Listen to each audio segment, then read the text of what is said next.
go. Hey guys, it's time to get started with Bollocks this evening, and we are in the Bozart Ford Studio. Here we go. You guys decided to join in as I looked up. Oh no, I was sandbagging him. Oh, were you? Yeah, because the last couple of days, I think I was doing it solo, and I didn't hear Blake, so I wanted to see if he was in on it. See if he was actually, yep, if he was actually a part of the thing. Mm-hmm. All right, Studio. He just now joins in. All right, I got to tell you about the wonderful people at Bozard. For over 75 years, Bozard Ford Lincoln has been a trusted name in St. Augustine, built on family values, honesty, and doing things the right way. With over 1,200 vehicles to choose from, no surprise pricing, and the Drive Happy guarantee, Bozard makes car buying simple and stress-free. That's the Bozard difference. Their state-of-the-art facility features 91 climate-controlled service bays, a quick lane for no appointment maintenance, and over 40 mobile service vans to serve at your convenience. Just off I-95 and State Road 16, Bozard Ford Lincoln, they're driven to inspire. Experience elevated Italian dining at St. You know, it's elevated because they got like 2 stories there, by the way, as well. So it's not only just a ground floor restaurant, it's an elevated restaurant as well. Elevated. Yes, and absolutely. It's actually even the ground floor is up a little. Which is smart yeah. in that place. Yeah. And the food is elevated as well. It's located in the heart of historic St. Augustine, blends authentic Italian flavors with modern sophistication, featuring handmade pastas, fresh seasonal ingredients, and classic dishes crafted with care. Guests can enjoy expertly crafted cocktails, indulgent desserts like house-made tiramisu, and stunning views from their elevated building from the second floor balcony and rooftop patio overlooking the bayfront and historic skyline. It's perfect for date night or a special evening out. St. Italian Restaurant, where every meal is a celebration. All right, and we got to tell you also about Abear Kresge and Associates CPAs. For trusted financial guidance with a personal touch, turn to Abear Kresge and Associates CPAs. Serving St. Augustine since 1989, with over 125 years of combined experience, their team offers expert services in tax planning, estate, and trust work, business valuations, payroll, and more. Whether you're starting a new business or planning for the future, they deliver smart, customized solutions that grow with you. Call 904-460-0747 or visit abearkresgecpa.com. Abear Kresge and Associates, where your success is their mission. Made right here in the USA, Synergy Power Solutions designs innovative portable power systems that can replace traditional fuel generators or make those generators work smarter. By saving fuel and combining reliable energy storage with solar power when it makes sense, Synergy Power delivers efficient, mission-ready power anywhere it's needed. Their rugged, proven systems have been fielded worldwide and trusted in the toughest environments. When power matters most, count on Synergy Power. Call 800-793-4364. That's 800-793-4364. 4364. Synergy Power Solutions. Smarter power anywhere. That'll be Synergy Energy. Synergy Energy. That is so fun to say. All right, and they are not our only sponsors. We also have Meehan's Irish Pub, A.D. Davis Construction, Powell Heating and Air, St. Augustine Distillery, along with Citygate Spirits, Anastasia Diner, Moultrie Creek Diner, Atlantic Automotive, A to Z Roofing and Waterproofing, Brightway Insurance, St. Augustine Pirate and Treasure Museum, and Johnny on the Spot. Appreciate each and every one of you guys are rock stars, and let us do what we do here. So it's a lot of fun to have such wonderful people behind us, Lenny, and they've been behind us for years, which is even better. Mm-hmm. So it makes you feel that they just stick around for us. You know, so, and it's nice because, you know, so many of them are people that we can use to show our appreciation for them keeping us on the air. Mm-hmm. We appreciate them for doing their jobs for us. All right. Now I gotta give a shout out to Blake today because he did a task for me. He cleaned the hats after the fire. And you know, this one was already had a little wonky bill on it, but it smells good. So there you go. Yeah. And knowing the volume of hats your father has, Blake, that was not a quick task. I threw out quite a few. Oh, Did you cry? It was sad. I would think it was painful. I mean, I probably threw out 40 hats. Wow. Yeah. Think how much room you got in the house. Yeah. So I threw out about 40 hats. So Blake, that's sad. Blake did about cleaning of about 20. You know, which is very, very helpful. So thank you, Blake, for that. All right, what do we have in the title? I had Snoopy. Well, so we had Snoopy, dog breeds, and the wager wire. We had dog breeds. Oh, yeah. Okay. Today is National Dog Day, baby. Okay. All right. Well, I didn't know dog breeds was in there too. I Yeah. had Snoopy Okay. in there, but I did the history of Snoopy. Okay.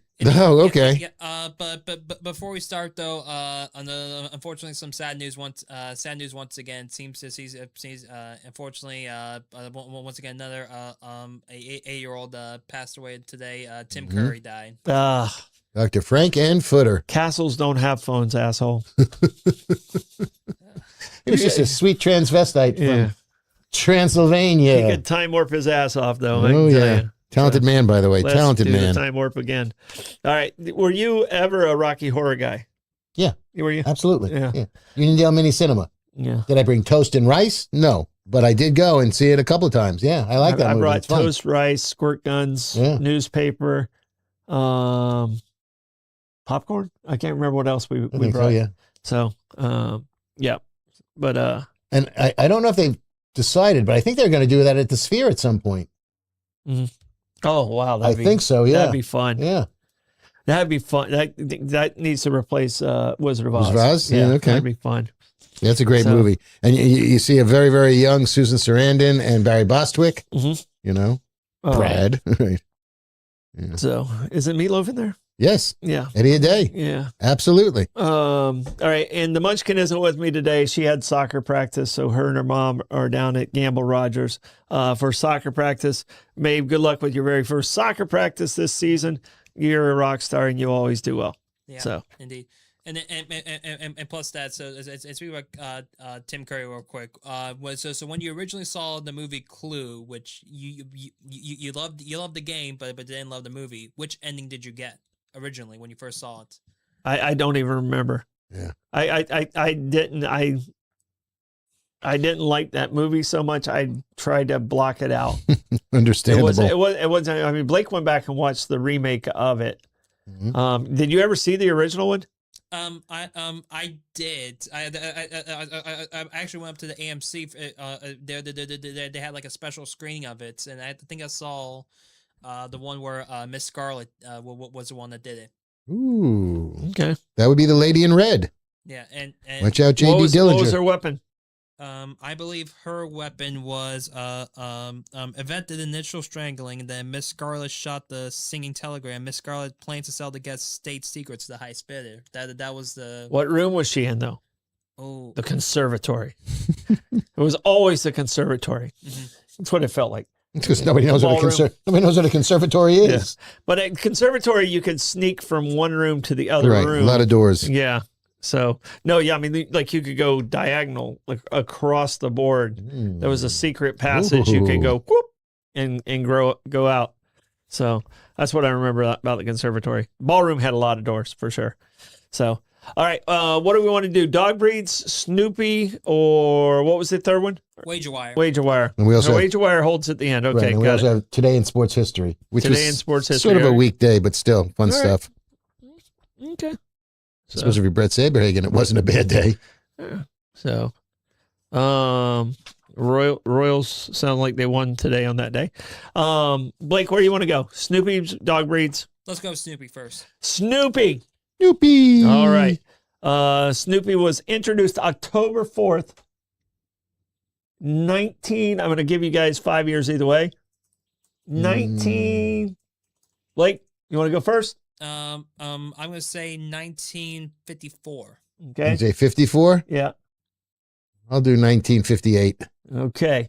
Blake, you got it within 5 years either way. It was 1950. Okay. Earlier than I thought. Yep. So, and Charles Schultz based Snoopy on Spike, a black and white childhood dog he owned. Okay. So, but he didn't call him Spike, but he has a brother named Spike. Snoopy yes, he does. All right. And Schultz originally wanted to name the puppy Sniffy, but he changed it after learning another comic had used that name. His mother had previously suggested Snoopy. So it was his mom who came up with Snoopy for the name. Good job, Mama Schultz.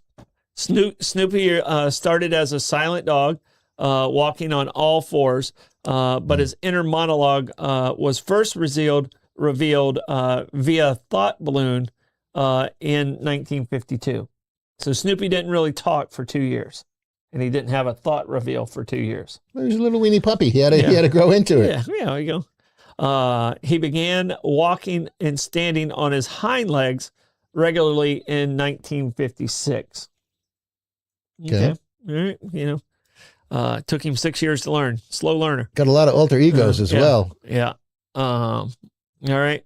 The doghouse. Snoopy first slept on top of his doghouse instead of inside it in December of 58, turning the roof into his personal thinking and creative space. As World War I flying ace was introduced. Curse you, Red Baron. October 1965, this persona had Snoopy wearing an aviator helmet and goggles to battle the imaginary Red Baron from atop his doghouse.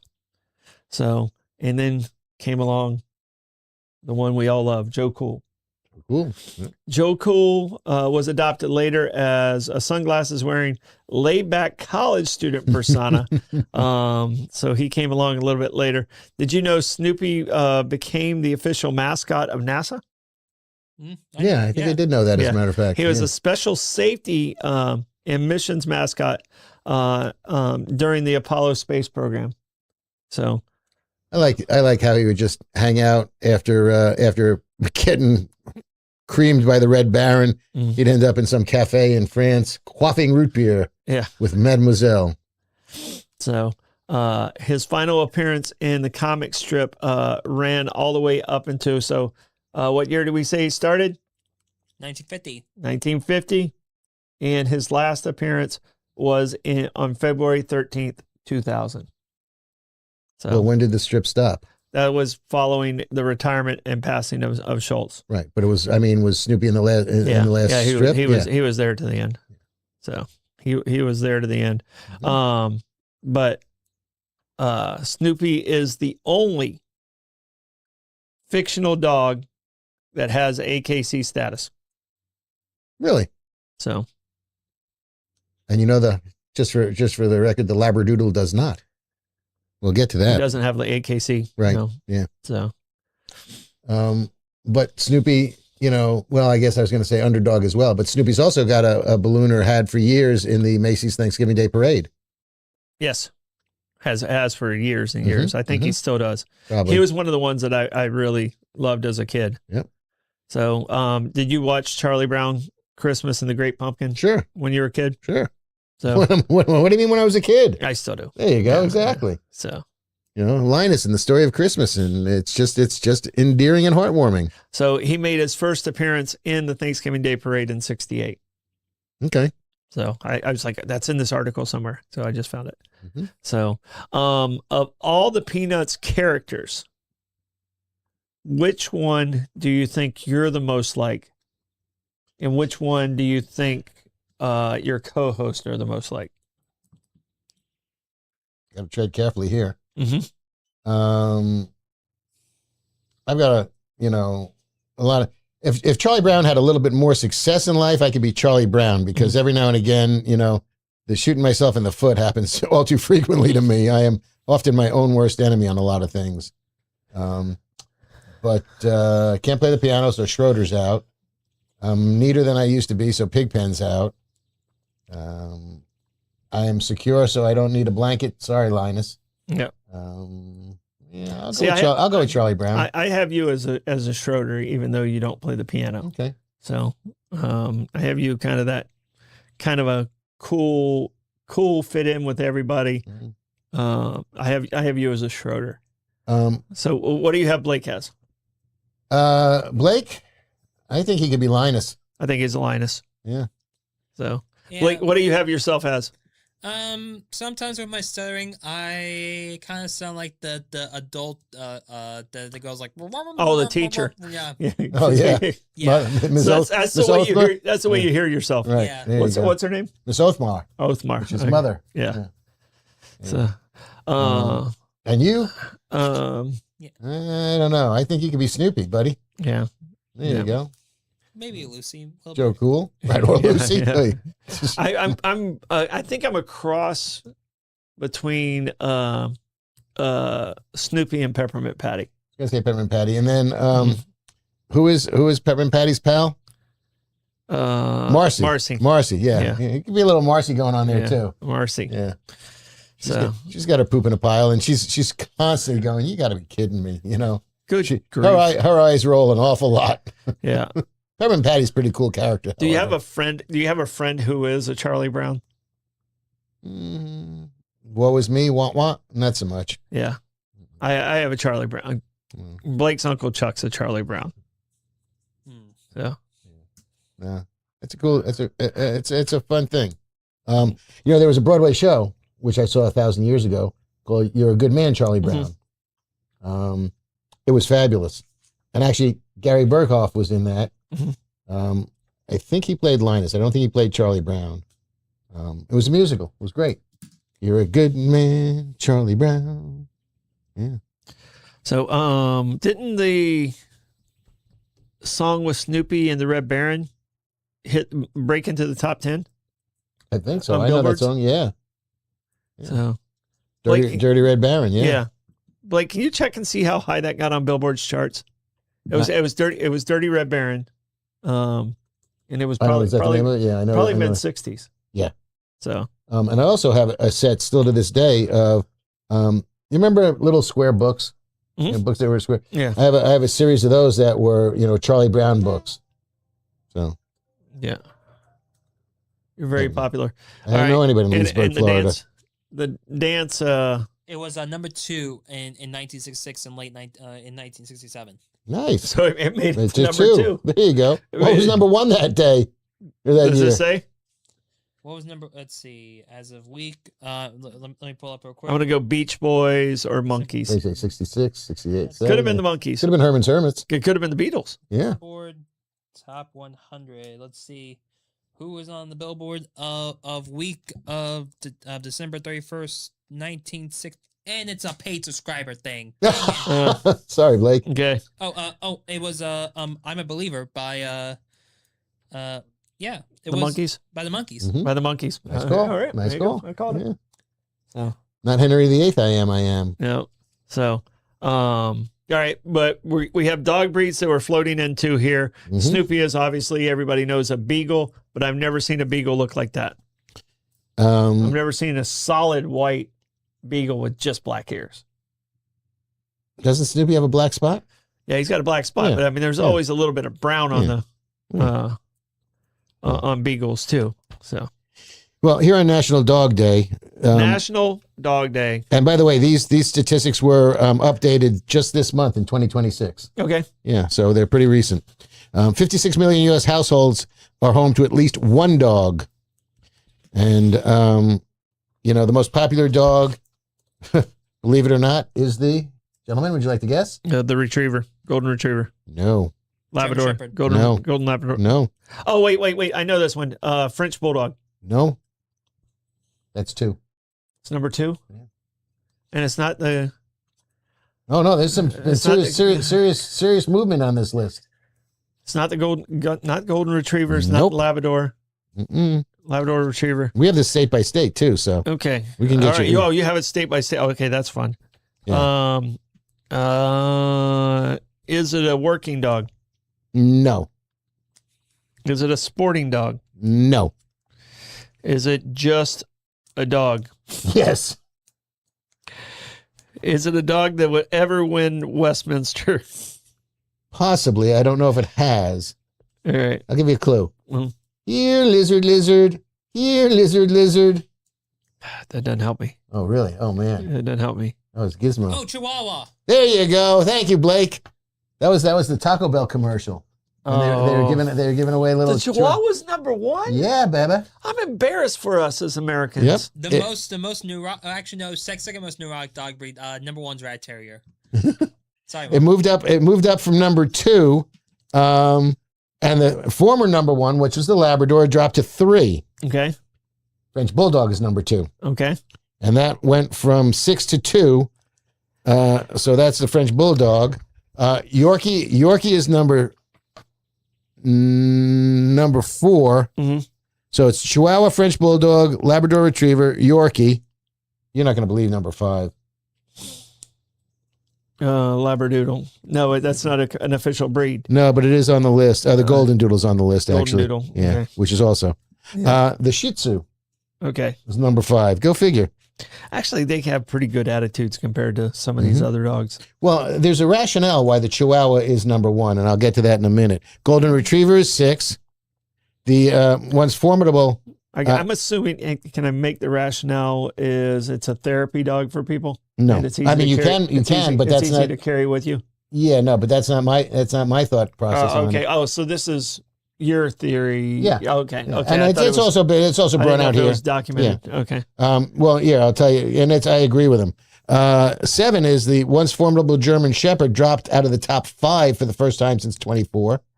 The American Pit Bull Terrier is 8, and that dropped. Okay.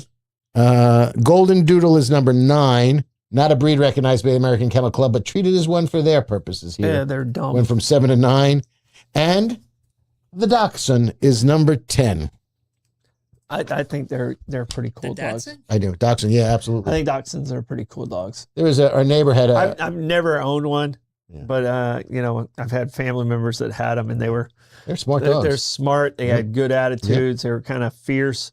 Pretty good watchdogs. Yeah. So Chihuahuas, and this is where it comes in. They're tiny but mighty. They're great for people who have apartments because they don't take up a whole lot of space. Yeah. So and you can schlep them around with you. They get to be 6 pounds when they're fully grown.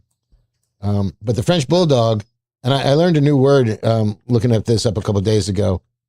Brachiocephalic. Mhm. It's a smushed in face. Okay. They Those got- are the ones that snore. Yep. And drool. And they have breathing problems. They've been bred to get that flat face, and it causes a lot of health issues for them. So, but if you look at them, they all got these bat ears. When you look at pictures of the French Bulldog, Mhm. they've all got their 2 ears standing straight up. Labrador's best breed for kids. Yorkies are pampered because people put little bows in their hair, I suppose. And you got to brush them daily. Shih Tzus were bred for palace life, and they are, happy to trade a cushion for your lap. Now, on the state level, the Chihuahua, number 1 dog in 13 different states. And Please don't let one of them be Florida. no, I don't think so. I think Florida Okay. is, what is that one? I want to say it's a Dachshund. No, it's probably French Bulldog. I think you're right. Yeah, we'll get when we get to Florida. Arizona has the same 3 top breeds. They got the Chihuahua, French Bulldog, and Labrador as the three most popular dogs in Arizona. Oregon has the dogs, but the Labrador Retriever and the French Bulldog are swapping spots. And only North Dakota doesn't have the Chihuahua, I don't think. I'm going to tell you right now, you guys know I pick on France a lot. Mhm. Pick on France a lot. I mean, they deserve to get picked on. But I'm going to give them on the dog day, they gave us the Basset Hound. Oh, okay. So I didn't Yeah. realize that. I didn't realize that was a... Well, that's all well and good, but they're still laughing at the, oh! Basset Hounds can be loud and howl.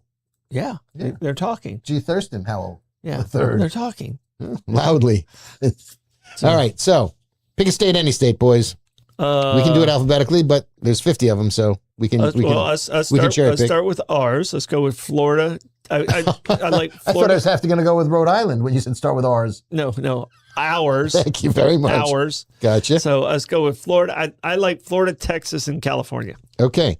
The three most populous states. Florida is the French. What about New York? They're fourth. Bummer. They got past French 10 years Bulldog, ago the Yorkshire Terrier, and the Chihuahua. because all you guys moved here. and What was Florida? French Bulldog, Yorkie, and the Chihuahua.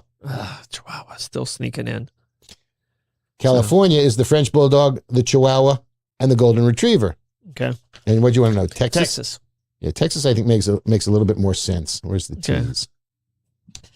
R. Oh, goes the other way. Never mind. Mhm. T comes after R.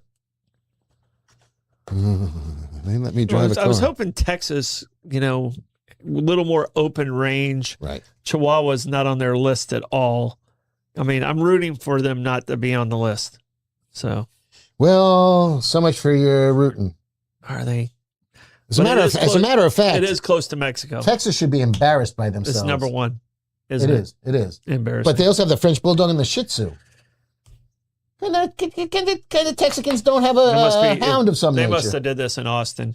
So, all right, Minnesota for Barbara Jean. All right, Miss Barbara Jean, what do we got for you? And Utah for Bobby. Well, Utah I have for Bobby right here. The Labrador Retriever is number one, fortunately. Okay. French Bulldog and the Golden Doodle in Utah. Okay, all right. And we're looking Chihuahua stayed off the list. We're looking for Michigan for Miss Barbara Jean. Minnesota. She Michigan. Come on. It's an M state. She's a Viking. All right, fine. Labrador Retriever, Golden Retriever, and the Golden Doodle. Good job, Minnesota. So, there you go. Good job, Minnesota. I'm happy for you. Yeah. So, all right. Even Massachusetts is surprising because that's the Labrador Retriever, the Golden Retriever, and then the French Bulldog. All right. Let's go to more what I think of cowboy country and stuff like that. So let's go to like Wyoming or Montana. And I think you'll be pleased because when I looked over these, it was finally big dogs. Oh man, my alphabetizing is really off today. Yeah. Wyoming is the Labrador Retriever. The German Shepherd is number 3rd. Okay. And sandwiched right in there. Please don't Chihuahua. Oh gosh, Wyoming. I was counting on you guys. I was counting on you. Montana, you're our last hope. Let's see if we can make where's the M's are back this way. Okay. Are you really hoping the Dutton family kills all Chihuahuas in Montana now? I don't want to kill any dogs, Blake. Why would you make a statement like that? Did. Oh, that's South Dakota. Never mind. Come on, Montana. I just won't ever own. I would never own a Chihuahua. You're gonna be very happy. Okay, good. I mean, here Montana. Right. Montana might have saved me. Yeah, we're gonna end on this one if it's good. Saving us. Oh, it's good. Labrador Retriever number 1. Okay. Golden Retriever number 2. Yep. And the German Shepherd number 3. That's the way it should be. That's the way it should be. And I'm an Australian cattle dog. Yeah. So didn't make the list, but you'll be pleased with New Hampshire. Yeah. You can go to the Live Free or Die state. What's that? Labrador Retriever, Golden Retriever, German Shepherd. Good job. New Hampshire. Go figure. New Hampshire and Montana have the same dogs. What dog breed is your favorite dog breed? Did you have dogs? I had a lovable mutt for 15 years. Did you? Yeah, my sister got it as a 21st birthday present from a college roommate of hers. Named the dog after the dorm she lived in, which was Clement Hall. So the dog's name was Clement. Okay. My father gave the speech that everybody's father does when you get a dog. Yeah, you're taking care of this dog. I'm not doing anything for this dog. That dog. That's exactly right. Yeah. You know how that goes. The dog was laying on his lap that afternoon. Pretty much. Yeah. And my sister proceeded to get married, moved to California. Left the dog. The dog stayed with us. Left the dog. 15 years. Yep. Man. And my father was, first of all, my mother was more saintly than my father, and my father was running a real close second to my mother when it came to that. And it wouldn't matter what the weather was. My father would put on a football parker, and he'd pull the hood tight so you could see his little face. He looked like Kenny from the South Park. Yeah. Right. So you could see his face there.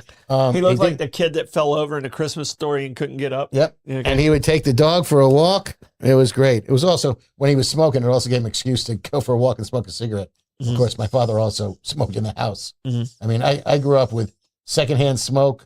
At the dinner table and in the automobile forever. Yeah. So. Blake, I know your answer. Your favorite breed of dog? Oh, German Shepherd. Well, German Shepherd. Yeah. Yeah.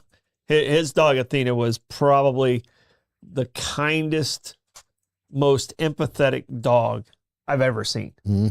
Like if anybody in the room, like especially if Blake was, but anybody in the room was like not feeling good or feeling sick or something like that, Athena would be right there with you, either laying at your feet or putting her head on your lap and just like, all right, I got you. So she was a great dog. Yeah. And I was a German Shepherd guy up until I got Blue, because my other dog was AJ. He was a German Shepherd, brilliant dog. If you, and I used to take him, and if people remember, when I first built and did Treaty Park, I took AJ with me. Okay. So, and AJ had free reign at Treaty Park, and I just have to go. I either snap or say AJ, and you'd hear because he'd be off playing with the kids, and then as soon as I called him, he'd immediately come. But my dog Blue is she's pretty freaking smart. Yeah. So a well-trained dog and a smart dog are just wonderful. And I'm not partial. I'm not enamored with German Shepherds, though we did take care of one for quite some time, Dakota and then Bruce, for friends.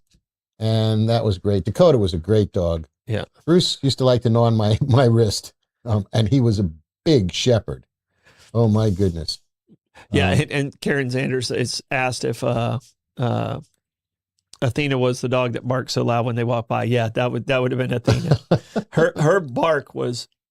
She was a good barker. Yeah, she was a great watchdog. But very cool. She no, she was an awesome dog. She did have separation anxiety, so we had to close the bedroom doors, or she'd pee on the bed. Yeah. So she'd get mad at us and pee on the bed. My dog AJ was an amazing dog unless there was a thunderstorm. Yeah. One time, talking about Uncle Chuck.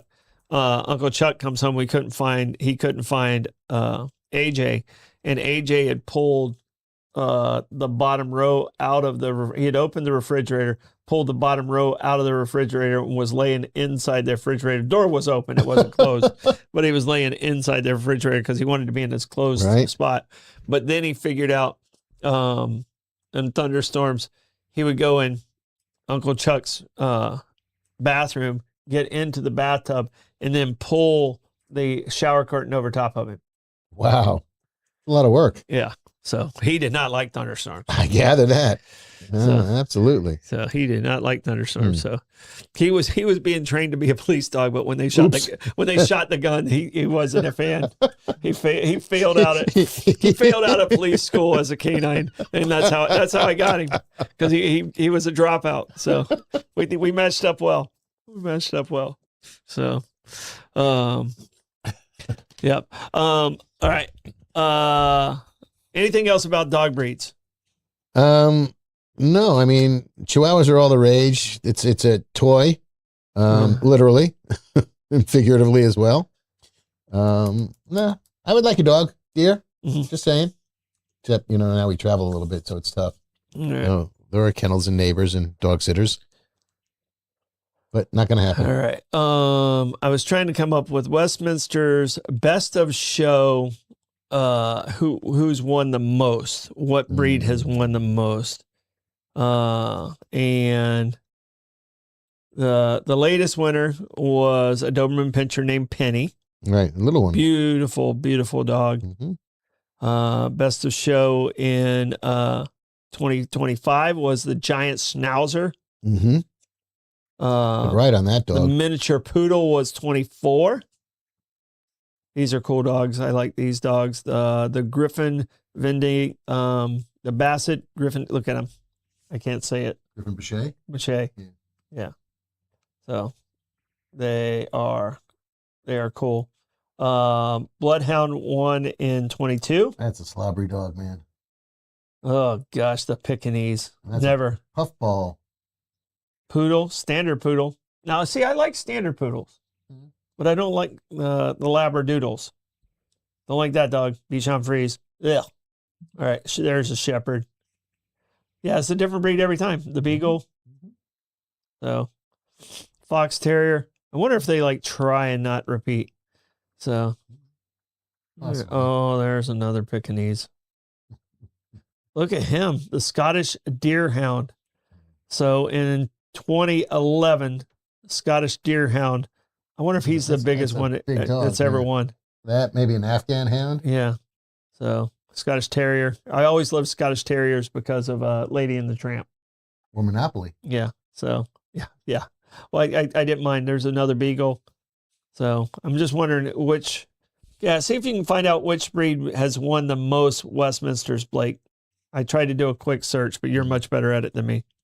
So, but the White Fox Terrier has the most at 15. 15. Wow. Okay. Wow. Okay. Scottish Terrier at 8, English Springer Spaniel at 6, Standard Poodle and Pekingese is at 5. Okay. All right. Okay. Big difference between a Pekingese and some of those other dogs, too. What'd you say? It's a wired fox terrier? Yeah. Okay. Is that the RCA dog? Well, I think that's a smooth fox terrier. Is that not a Jack Russell, maybe? I think it's a smooth fox terrier. See what kind of dog is, what is it, Pepper? I don't remember. Yeah. It's like a dog that has that My has master's voice. That has like a good handlebar mustache. See, this dog. Yeah, that's a wired. Yep. Okay, but the RCA dog, check and see what kind of dog the RCA dog is.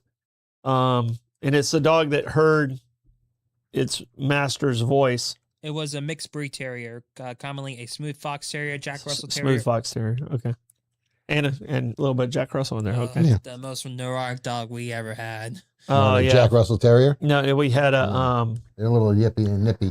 No, we had a miniature rat terrier. The rat terriers were a breed and became a breed under Teddy Roosevelt. Okay. But this one was a miniature rat terrier that, it's one of... I love the dog, but I couldn't stand the dog all at the same time. It's by far the dumbest dog we've ever had. I don't know. Meatball was pretty close. Meatball was dumb. So, did it live down to its name? I mean, Meatball was kind of Ty's therapy dog, and he would always screw up or do something. And one time, I was ready to take. I was so mad at Meatball. I was literally taking him to the farm. I had a friend who said they would take him, an actual farm. Not taking him to the farm. Yeah, the farm upstate? Yeah. Not a farm where it's bang, bang, and he was gone away. He was actually going out to a potato farm. And I loaded him up, or I went to load him up, and he went over and laid on top of Ty. Not as dumb as you thought, was he? And, played you. I was like, and I called his mom. I was like, I can't do it. I just can't do it. So we ended up getting stuck with Meatball for a long time. I like Barbara Jean's favorite breed is called Rescued. Yeah. So who rescues who on those? That's the beautiful one. Meatball was a rescue dog. Mm-hmm. So and it was Ty's first sentence that he ever said. So when we were at the shelter out here north of town, and the dog comes in and immediately is attached to Ty, and Ty had never said a sentence before, and he goes, the puppy's so happy, and said the entire sentence, and it's like, and then Blake named the dog on the way home as it got car sick. I should have known when it got car sick on the way home. What'd he do? Spit up meatballs? Yeah. No, Blake, you want to tell why he was called Meatball? What your obsession was, your Asperger obsession was at that time? Yeah. I was definitely obsessed with NASA and the rockets. So I named a Meatball after the NASA logo, the big blue. Okay. The big blue ball is actually called the Meatball. Right. Yep. So so Meatball, even though he lived up to his name, he looks like a big doof who only eats meatballs, because he was like probably a little bit of pit, a lot of boxer, and some lab. Okay. It's like three dumb breeds, but very loyal all together. He lived up to his dorkiness. So, all right, this day in sports history. All right, why don't we start back in 1896? All right. When I was a mere child. There you go. Robert Wren won the U.S. National Men's Championship, defeating champion Fred Hovey in 5 sets to capture the third singles title at a tournament later became the U.S. Open, which is going on in Flushing right now. Actually, there was a exhibition match the other day, and I don't remember the fourth one, but it was Connors, Agassi, Federer, and I don't know who the fourth player was, but those four played doubles. In an exhibition match, which must have been fabulous to see. A friend of mine was there telling me about it. 1903, England's Lawrence Doherty defeated William Larned to become the first non-American to win the U.S. National Championship men's single title. Interesting. U.S. National, that makes sense. 1904, we got world heavyweight champion James J. Jeffries knocked out Jack Monroe in the second round in San Francisco to retain his title. Yeah, continuance. 1916, here you go. Philadelphia Athletics pitcher Bullet Joe Bush threw a no-hitter and retired the final 27 Cleveland batters in a 5-0 victory. Okay. So I guess the first guy got on. He must He have must have walked the first guy or batter. Got on by an error. Yep. Yeah. Yeah. So he threw a perfect game after the first batter. Right. Okay. Right. And it was 5-0, so either he didn't score or they doubled the guy off. 1930, Chicago Cubs slugger Hack Wilson, we know him, hit a 44th home run of the season, and that was the National League record single season on his way to hitting 56 homers. I think he's the shortest guy in Baseball Hall of Fame. Really? Okay. As far as the players go, I think there's some writers that might be shorter. I think Hack Wilson had like a season where he had like 190 RBIs, and he was only 5'6". Wow. So must have taken him a little bit longer to get to first base. So Blake, feel free to fact check that too. Sometimes I just make up stuff from the 70s. Yeah, but if you say it with confidence, that's all that matters. No, well, that's exactly why right. People won't challenge you if you say it strongly. I know he was very short for a power guy. This will make you happy. In 1939, the Cincinnati Reds defeated the Brooklyn Dodgers 5-2 at Ebbets Field in the first televised Major League Baseball game. Very cool. 1947, those self-same Brooklyn Dodger pitcher Dan Bankhead became the first black pitcher in the National League in the modern integration era and homered his first Major League at bat. What was his name? Dan Bankhead. I don't remember that name. When did Jackie Robinson break the color barrier? It was in that year. 47? It was in that year. So. Oh, he was the first black pitcher. This gentleman was the first black pitcher to hit a home run. He wasn't the first black pitcher, was he? I thought Don Newcomb was the first black pitcher in the National League in the modern integration era. He was the first black pitcher in the National League in the modern integration era and homered in his first at bat. Oh, I thought Don Newcomb was the first black pitcher. What was his name? American League, maybe? No, he was with the Dodgers too. Okay. So Dan Bankhead. Dan Bankhead. Mm-hmm. Wow. Okay, I would have missed that trivia question. All right. And I feel like I'm good at baseball and those things, and I would have missed that one. 1962, Jack Kralik pitched the first no-hitter in Minnesota Twins history. Woohoo! Allowing only a ninth inning walk in a 1-0 victory over the Kansas City in the ninth inning. Oh man. That's tough. 1971, you're going to like this one. Bobby Orr was well worth the Boston Brewing signing a 5-year, $1 million contract, the first $1 million contract in NHL history. I was a Bobby Orr fan growing up. I think everybody was, really. 1980, Peter and Anton Stastny, Stastny, Stastny, signed with the Quebec Nordiques after defecting from Czechoslovakia during a tournament in Austria, a move that helped open the NHL to more broadly to elite European talent. 1980, huh? All right. Czechoslovakia was under Czechs. the Czechs checked in. Yep, they were under the USSR, I guess. Yeah. 1987, Paul Molitor, the Milwaukee Brewers star. So his club record, this is sad, 39-game hitting streak ended when he went hitless against Cleveland. Against Cleveland, of all teams. 39 games. Not bad. It could have been worse, however, though. But at least he didn't lose the streak to the Florida Marlins, so could have been worse. Well, they weren't a team. I was going to say, in 1987, there wasn't a Florida Marlins. Yeah. Right. It would have been even more embarrassing. That would have been really bad if he lost it to them and they weren't even a team. Right.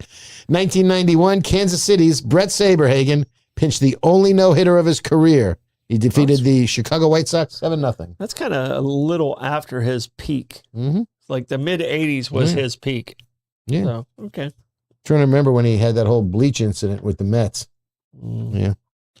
1995, the Shark, Greg Norman, the Great White Shark, won the World Series of Golf and became the PGA's all-time leading money winner in 1995 for all time. And he has been lapped frequently by a lot of players nowadays. Yeah. Well, but that's not his fault. It's the purses have just gotten huge. No. I mean, like one tournament they pass him. Yeah. So. Yeah. In 1997, Carl Lewis closed his track and field career. Wow, what a great career. By running the anchor leg on the victorious 4x100 meter relay team at the ISTAF International something or other track and field Grand Prix in Berlin. Mm-hmm.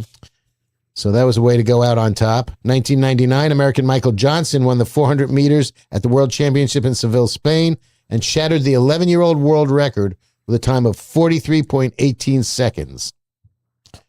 Is he the one who wore the gold shoes? I think so. Yeah, those were snazzy shoes. Yeah. 2004, Sean Crawford led a United States sweep of the Olympic men's 200-meter medal in Athens, finishing ahead of Bernard Williams and Justin Gatlin, his teammates. 2004, Abby Wambach and Lindsay Tarplin scored. The United States defeated Brazil 2-1 to win Olympic women's soccer gold in Athens. In 2005, how long is it? Blake, could you let me know how long 10,000 meters is? Because this seems like a long time for 10,000 meters is like 6.2 miles or something like that. Ethiopia's Kenesia Bekele ran 26 minutes. 6.2 miles. 6.2? I heard that somewhere before. It is. 26 minutes, 17.53 seconds in Brussels to lower his own world record in the 10,000 meters. Which reminds me, Sports Night. Great show. You ever watch it? Mm-mm. Oh, my goodness. If I can find the DVDs, I'll give them to you because it's just, it's great. I'll come back to that in a second because it's just phenomenal. 2010, St. Louis Cardinal slugger Albert Pujols hit his 400th career home run, becoming the third youngest player in Major League history to reach that milestone. Blakey, this is for you. 2011, Kyle Busch won the nationwide series race at Bristol Motor Speedway for his 50th victory in NASCAR second tier National Series. Rest in peace. Yeah, rest in peace. I think we were at that race in 2010. Was it at Bristol? Yeah. Yeah, well, this was 2011, so... Sorry, 2011. That's all right. Maybe you were there in 2011. No, we were only there in 2010. Okay.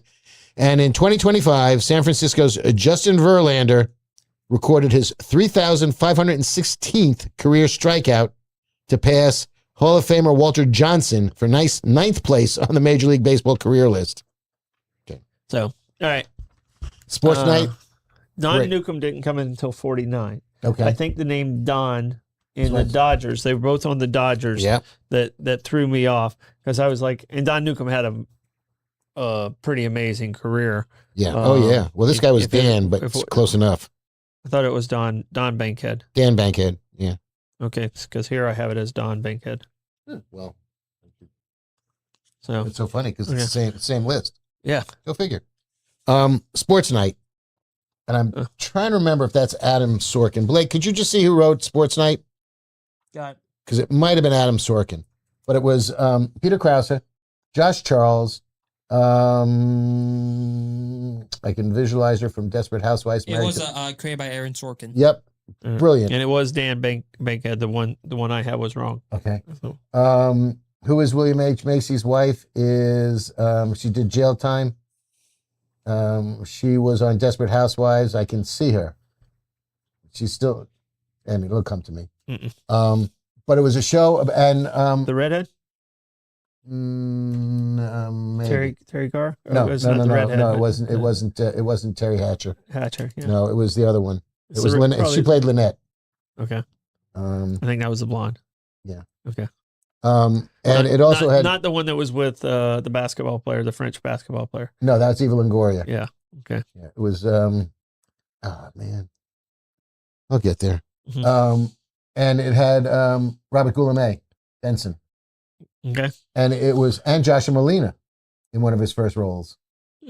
And it was about Sports Night was about a TV sports broadcast like ESPN's, Sports Night.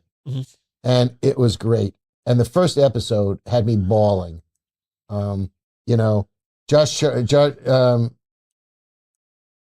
Peter Krause was divorced. The kid was home. And they just get excited about everything that's going on.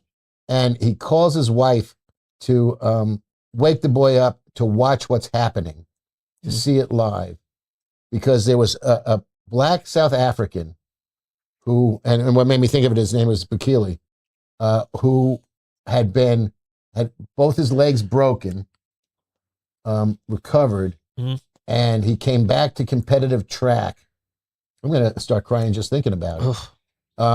And he just tell your mom to turn on the TV and just stay on the phone with me. And he's watching this guy run after having his legs broken. And the guy comes back and he just crushes a world record. Oh, wow. And it was just so freaking emotional. And that was the first episode. It's a true story. First right? episode. It's a true story. I don't know if it's a It true doesn't matter story or not. No, it didn't make any moves your difference. emotions. Right. If it moves your emotions to that much, it's well It's done. just Aaron Sorkin is probably one of the best writers for stage and screen I've ever paid attention to. West Wing, Sports Night, A Few Good Men. The guy is just brilliant, and his dialogue is pretty fabulous too. But I'll see if I can find those. You have a DVD player? I don't know where it would be now. Okay, because Sports Night, everything's in you storage. could probably find. It was tough to find streaming. I don't know if it's streaming anywhere. Ask me that question in a month Okay, Or when, two. when, right Or two. when you unpack. when I unpack Okay, stuff. fair enough. So, oh man, I forgot to bring in some stuff. Blake, Yeah. I have a task for you. Leave the doors propped open. I'm going to throw you my keys in the back of my car. I grabbed a box. I want you to grab out of the back of the car. I don't know what's in this box, but I know it has some memorabilia in it. So we're going to do like a mystery unveiling. That'll be fun. I meant to do that earlier in the show, but we're going to. Okay. So come on, Blake. I'm going to throw Blake the keys. You stay on this. Blake is going to go get the. It's in the back of the car. So you should see a football right up top. I got a good idea what that football is. So, all right, let's talk a little baseball, Lenny. All right. Your It's been Mets- baseball's been very, very bad to me. Hey, Francisco Lindor made a catch last night that was spectacular. Yeah. To save a run to keep the game tied, and then he scored the winning run in the 10th inning for the Mets to win. All right. Atlanta looks like they're kind of taking control of the East. Milwaukee definitely is taking control of Major League Baseball. They're just The Milwaukee playing. Brewers who lost to the Mets last night. That was Milwaukee Brewers. They're still Yes. Oh, believe me, I know. I know. yeah. Your Mets that are 17 back. Yeah. But they're happy. You know, Dumb but happy. worst team in the league. You know what the worst team in the league is? Colorado Rockies. You are correct. 51 and 81. All right. But in the last 10 games, at least they've won 2. All right. Oh, I well. have no idea. Blake, you can bring this around. I have no Okay. idea as we're going to pull out. I presume it was in the box that said blankets need to be No, washed. those are going to the laundry. Yeah. All right. Here we go. Ooh. Here we go. Autograph? Thank you, Blake. This is, I think we called out his name the other day. Can you see it? Larry Zonka? Larry Zonka. Nice. So it's to Troy. Good luck, Larry Zonka. I don't know what he was wishing me luck on. So I got Just it. generically. Larry Zonka, football. All right. See what else we got. Oh, you're Letterman. My letter. So 3 sports, baby. yeah. So no, it's all baseball. Either that or you're a lieutenant. All right. Here's my Johnny Bench. I don't know why I kept this cup. It's a Johnny Bench. And Why not? This is a box that was hidden away. I have not seen this box in forever. Ooh, got some fun autograph baseballs coming out. What is this? It's from Brandon. Brandon signed it for me. That's funny. So, he was one of my guys. Did he play for Florida or Vanderbilt? Yeah. Nice. This is someone. Oh, you can see the soot that's still on everything. Sorry about that. That's okay. Dan Marino Hall of Fame speech. Someone filmed that for me. All right. So I'm gonna not put this stuff up here. I'm gonna put it in the dirty section down here. Let's see what Don't this put on, baseball don't is. put on Amanda's chair. Yeah, don't put it there. I have to get up, so don't put it on my lap either. So this is baseball. They did a game called the Over the Hill game. My grandfather played in. So it's Tim Foley. I remember him playing there. He lived in DeLand. Dick Williams, the coach. Sure. Harry Wendelstead, and I ended The up. umpire. Yeah, and Sure. Hunter, his son, who's an umpire right now in yeah. the league. I think he was actually retired. helped him in some hitting stuff, like when he was a kid. So and Scott, Harry Wendelstedt was the bomb. yeah. Well, he had the baseball umpiring school in Yeah. in Daytona. Okay. So, let's see what this one has here. This one, this is my grandfather signed this one. So Sam Pizer to my grandson. So that one's very important. I forgot this one even existed. This is Tim Raines, Tim Foley again, and Harry Wendelstedt again. Okay. But that's the reason. That one's got to get put away. All right. I don't know if you remember, there was at one time a senior pro baseball league. No. Okay. Like look up the senior professional baseball league. Were the bases still 60 feet or 90? They were 90 feet, but they were retired. You know how they have like a tennis circuit? Yeah. They were retired. Golf I think it only lasted like 2-3 seasons. 2 seasons. 2 seasons. This was a baseball from that very last game. Oh, okay. So, all right. I think it was at Tinker Field. To Everest to Chancefield? Yeah. Oh, that's just the ball. It's not autographed. Okay. And I'm not sure who all's on this one. I have no idea who's on that one. Figure that out. So, this is funny. All right. This is my grandfather's cigarette case. I don't know what's inside here. Ooh. Okay. So I'm going to open it up and see. It's not cigarettes. Oh, it's a pocket watch. It's a pocket watch. That's treasure, baby. But this is not his regular pocket watch. This is just a different one. I don't remember this pocket watch. Oh, it's just a case. Okay. Okay, it's just a case. All right, that might have been from my grandmother at that point. So we're gonna put this back down here. All right. Let's see what baseball I have here. So it's a baseball edition. Okay. I can read Dave McDowell, and the rest is up to you. This was the All-Star game from 1999. Okay. The baseball they used in that. Nice. Who What signed is it? that? Looks like Carl Yastrzemski. Is that possible? 1999? No, I don't think he was playing back then. Did he go in the Hall of Fame? Oh, this is Carl Yastrzemski. So yeah, because it says Triple Crown 1967 Right. and 1989 he went into the Hall of Fame. I can tell you this: he played trivia with, and I did get it signed, but I think his brother sent me this Okay. after the fact. So And who is it? Is his grandson playing now? yeah, with the Braves, right? I think so, yeah. Isn't that where Yastrzemski's at now? Yes. All right, let's see what this one is. Okay. Oh, All right, this is my first softball national championship. This is what I won. how many fingers did you have to put through that? Yeah, it was the trophy thinking about, which was kind of cool. Let's see what this one is. Oh, 1985. Co-ed league? No, This was that was my first one. That was probably in '90. That was men's. Okay. But this is an all conference Okay. shirt. I wonder what this is. Yeah, Wheaties box. Dan Marino Wheaties box. It's so random stuff. Is the cereal still good? Huh? Is the cereal still good? Yeah, it's all empty. You ate it all? Yeah. Oh, I have a folder here from the walk to the. Oh, this is funny, Blake. Here we go. I think you've seen this one before. All right. Look at that. There's a Hall of Fame baseball player in there, and I'm in there somewhere. See if you can pick out the two. Oh, the square head looks like it could be almost Chipper Jones. That's Chipper. He's taller than I thought. Yeah, he's 6'4". Oh, well, and he's the tallest man there. That's Larry. Thank you. Yeah. I did get to meet him in Atlanta though, so and he did recognize the name.